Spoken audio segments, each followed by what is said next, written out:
हरिओम।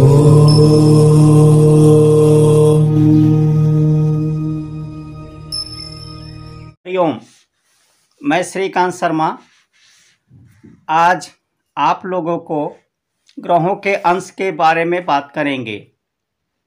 ग्रहों के अंश बल को कैसे देखें, भोगांश को कैसे देखा जाए, इसके बारे में चर्चा करेंगे।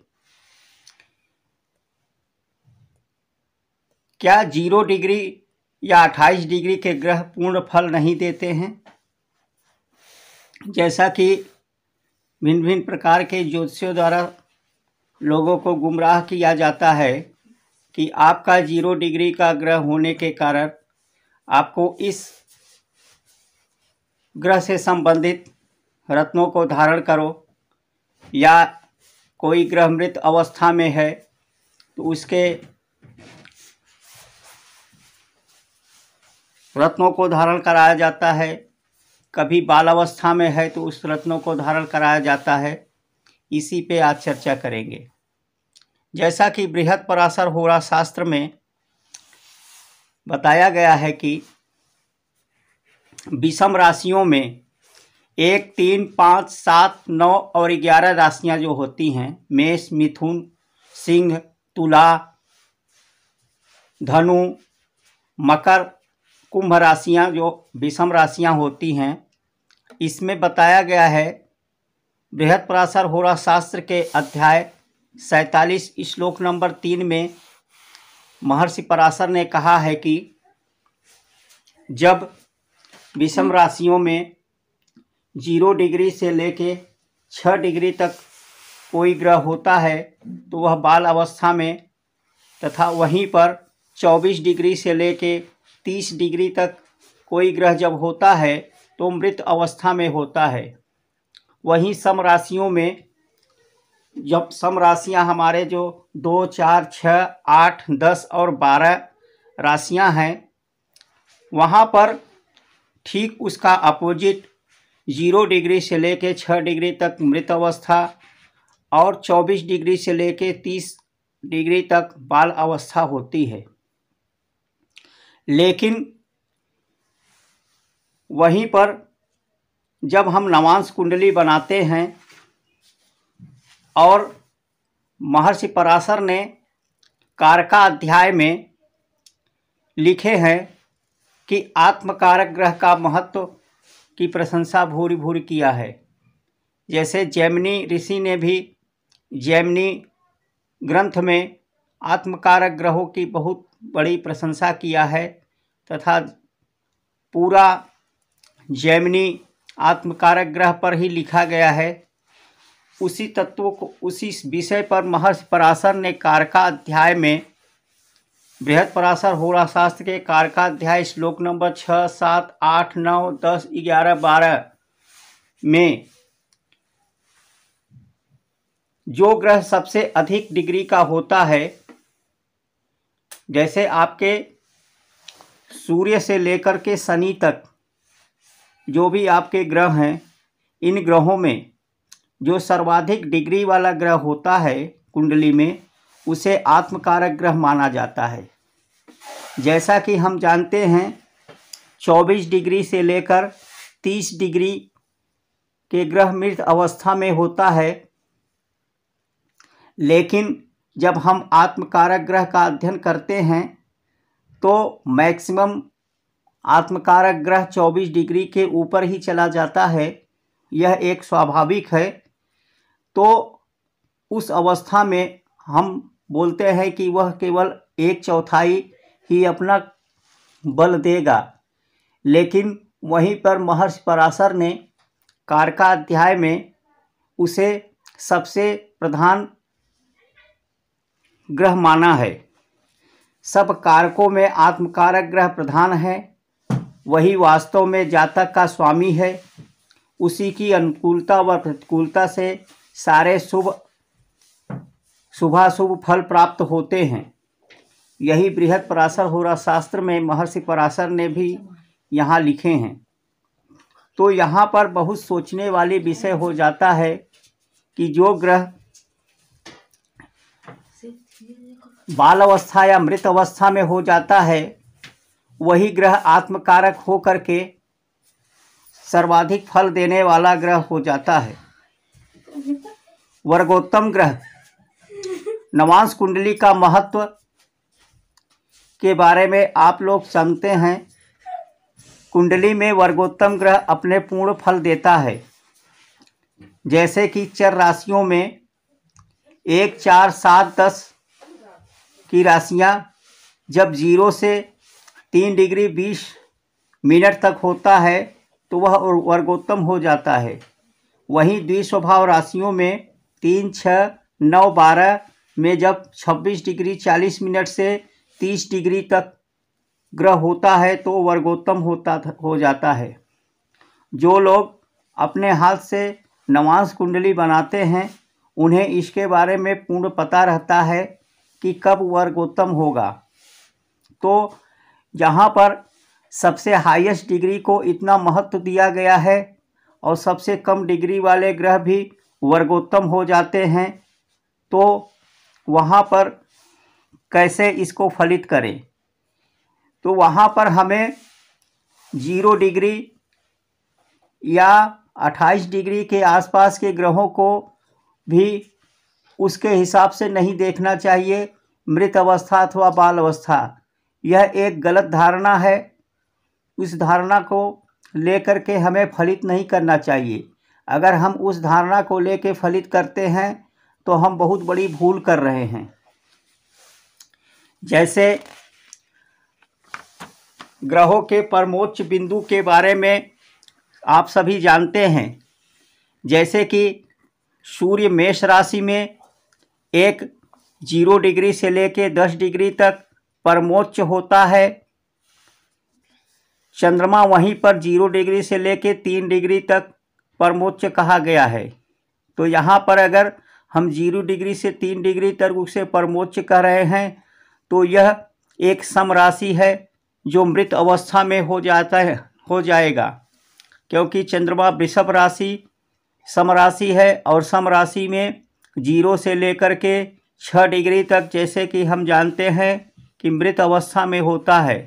तो इस हिसाब से 0 डिग्री से 3 डिग्री जहाँ पर मृत अवस्था बताया जा रहा है वहीं पर चंद्रमा को सर्वाधिक परमोच्च बिंदु मिल रहा है। उसी प्रकार से मकर राशि में मंगल मकर राशि में 0 डिग्री से लेकर 28 डिग्री तक परमोच्च माना जाता है। बुध कन्या में 0 डिग्री से 15 डिग्री, गुरु कर्क में 0 डिग्री से 5 डिग्री तक परमोच्च माना जाता है। उसके बाद मूल त्रिकोण राशि में आ जाता है और फिर उसके बाद स्वराशि का गिना जाता है। शुक्र मीन राशि में 0 से 27 डिग्री और शनि तुला राशि में 0 से 20 डिग्री। तो इस हिसाब से भी अगर हम देखेंगे तो ये भोगांशों के नियम इस तरह से करना गलत है। इसका निचोड़ तत्व यह निकलता है कि हमें जब भी अपने अंश बल को देखना हो तो अंश बल को सदैव हमें उच्च नीच हमें जो है उसके मृत अवस्था, बाल अवस्था, वृद्ध अवस्था, युवा अवस्था के हिसाब से नहीं देखना चाहिए। इसका नियम यह है कि सबसे पहले हमें लग्न के भोगांश को देखना चाहिए। यदि हमारा लग्न मान लो 3 डिग्री का है तो 3 डिग्री के आसपास, मतलब 3 डिग्री प्लस और 3 डिग्री माइनस, यानी 0 डिग्री से 3 डिग्री और 3 डिग्री से लेके 6 डिग्री। जैसे आपके ग्रह मान लो 10 डिग्री का है तो 7 डिग्री से 10 डिग्री और 10 डिग्री से लेके 13 डिग्री, यानी 3 डिग्री के आसपास के जो ग्रह होते हैं वह पूर्ण बलवान होते हैं और पूर्ण रूप से कार्य करते हैं। कुंडली में जब भी हमें ग्रहों को देखना है, ग्रहों के डिग्री को देखना है, तो सबसे पहले हमें भोगांश, अपने लग्न के भोगांश को देखना है। लग्न के भोगांश जितना होगा उसी के हिसाब से हमें अपने कुंडली में ग्रहों के बल को देखना है। जो ग्रह हमारे लग्न के आसपास होंगे वह पूर्ण बलवान होता है। इसे एक उदाहरण द्वारा समझते हैं। जैसे कानपुर का एक 11 नवंबर 1993 का कानपुर का एक जातक आता है और अपनी कुंडली को लेकर के बड़े संशय में रहता है। वह बोलता है कि सर, मेरे कुंडली में शनि 0 डिग्री का है, तो क्या यह पूर्ण फल देगा अथवा नहीं देगा। और हमारा जो लग्न है वह 1 डिग्री 49 मिनट का है। इसकी कुंडली देखने पर यहाँ से ध्यान दीजिए, लग्न की कुंडली को देखिए। यहाँ पे लग्न 0 डिग्री का है। लग्न हमारा विषम राशि में है। जैसा कि विषम राशि में 0 डिग्री से लेकर 3 डिग्री 20 मिनट तक कोई ग्रह होता है तो वह वर्गोत्तम होता है। यहाँ शनि लग्न में ही वर्गोत्तम हो रहा है नवांश कुंडली में, और यह उच्च का भी हो गया है। तो जैसा कि महर्षि पराशर ने कारका अध्याय में कारका अध्याय में उन्होंने कहा है, जैसा कि हम जानते हैं कि जब नवांश कुंडली में कोई ग्रह वर्गोत्तम हो जाता है तो वह पूर्ण बली होता है तथा वह अपने 100% अपने बल देता है।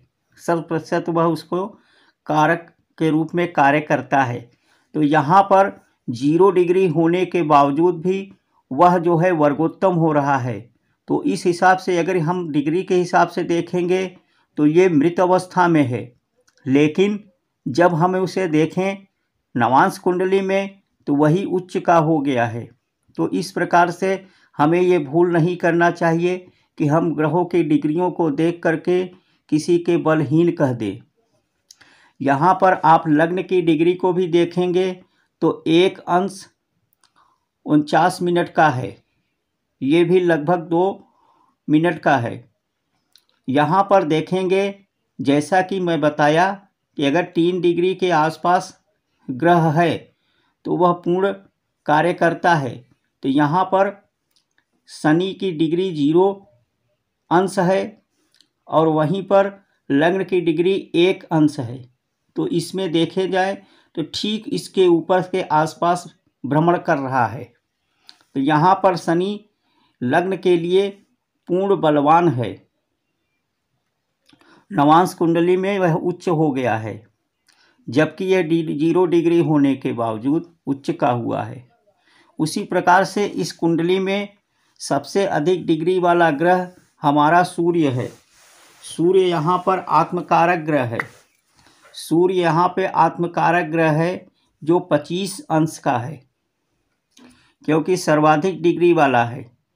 तो यह 25 डिग्री होने के बावजूद यह देखेंगे जब हम इसका लग्न से कंपेयर करेंगे तो हमारा लग्न 1 डिग्री का है और सूर्य 25 डिग्री का है। तो यहाँ पर नवांश कुंडली में नीच राशि में गया है। सूर्य नवम भाव में नीच राशि में गया है, लेकिन इसकी डिग्री देखेंगे, डिग्री कंपेयर करेंगे तो दोनों के बीच में 24 डिग्री का डिफरेंस है। 24 डिग्री का डिफरेंस होने के कारण यह नवम भाव का कार्य नहीं करेगा। यह नवम भाव में अपना फल कम देगा, बहुत कम देगा, जिसका कि नीचत्व भंग हो जाएगा। उसी प्रकार से कुंडली का विश्लेषण करते समय यहाँ पर जैसा कि शनि 0 डिग्री का होकर फिर भी वह वर्गोत्तम है और नवांश कुंडली में उच्च का हो गया है जो पूर्ण फल दे रहा है। सूर्य यहाँ पे आत्मकारक ग्रह है, लेकिन वो उसका नीचत्व भंग हो रहा है, क्योंकि लग्न के डिग्री से और उसके डिग्री में बहुत ज़्यादा डिफरेंस होने के कारण वह नवांश का फल न दे करके वह जो है अपने जो है अगले भाव का फल देगा। यहाँ पर ये चतुर्थ भाव और दसम भाव का फल देगा। जैसे कि दसम भाव में यह जो है दिग्बली हो जाता है। सूर्य दसम भाव में दिग्बली होकर के अच्छे परिणाम देगा। तो इस प्रकार से हम कुंडली का विश्लेषण जब भी करें तो डिग्रियों को इस हिसाब से देखना चाहिए। अब प्रश्न ये उठता है कि महर्षि पराशर ने जो सिद्धांत दिए हैं उसका प्रयोग कहाँ करना चाहिए। तो महर्षि पराशर ने जो सिद्धांत दिया है, अंश बल को हमें जब भी अंश बल देखा जाए तो इसका प्रयोग हमें गंडमूल नक्षत्रों में बहुत बारीकी से करना चाहिए, क्योंकि गंडमूल नक्षत्र जैसे अग्नि तत्व की राशियां 0 डिग्री से लेकर 13 डिग्री तक होते हैं। अग्नि तत्व की राशियां जैसे मेष 1, 5, 9, मेष, सिंह और धनु।